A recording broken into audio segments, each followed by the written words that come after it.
Saudara, aparat gabungan TNI Polri terlibat kontak tembak dengan kelompok kriminal bersenjata di Pegunungan Bintang, Papua. Peristiwa terjadi pada Sabtu siang setelah salah satu tukang ojek melapor juga ditembaki oleh kelompok kriminal di Jalan Yopimakot, Oksibil. Satu personel atas nama Bribtu Franciscus Ronsumbre tertembak di lengan kanan. Sementara Ibda Jainuddin dan Brigadir Freying terluka akibat serpihan peluru.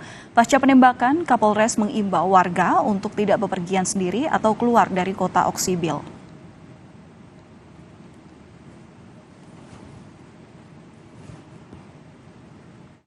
Tapi sebelum sampai ke TKP, itu di Jalan Kalbiding lokasi 3,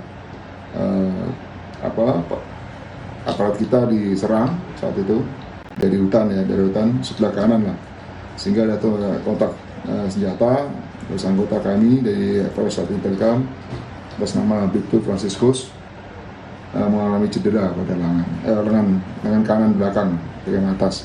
Tapi alhamdulillah kondisinya masih sadar lah, masih tidak inilah.